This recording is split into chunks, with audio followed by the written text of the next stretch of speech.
Assalamu alaikum friends and welcome back to the course. Sometimes the file we are refactoring is pretty big and we can decompose it into multiple files. In this video, we are going to extract some of those files. Let's get started. So here we can get the advantage of using Kotlin. Kotlin allows us to declare files that are called top-level functions that doesn't need a class, of course. So here it makes sense that we are going to convert this radian to degrees, degree sign, and similar stuff. We're going to extract those into, like, this is helper functions to help us do some calculation. We are going to extract those into separate file called trigonometric functions, for example. So we can create file like the following, Kotlin file, and this needs to be a file. And then we can call them triangular functions, for example.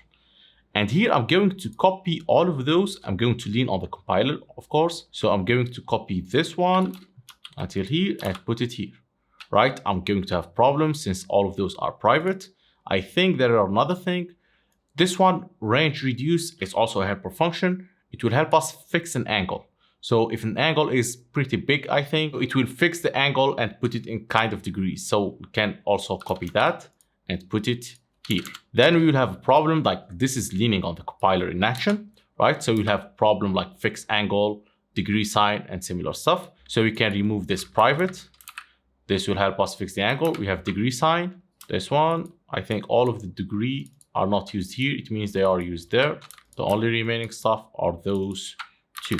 I think that's fine. And as you can see, we do have this function that are used only here. And using Kotlin, since this is one statement function, we can convert it like the following, call it expression body. So it is called convert to expression body. So it will be like the following. So this is much better. This is one line functions, right? So the beauty right now is that we reduce this code a little bit. So it is only 483, as opposed at the beginning, it was almost 1000 lines. While we deleted a lot of setters and getters, of course, but as you can see, we are trying to reduce the file. So by reading this file, it is much easier. And we are going to extract a lot of those. That's pretty much for this video. In the upcoming videos, not the next video exactly, we are going to talk about this sun position function. Right now, we are using double array. As you can see, this is a problem of primitive obsession, which we are going to talk about it in the next video. Here, the author is using a double array consists of two in order to deliver something called the declination of the sun and the equation of time, right?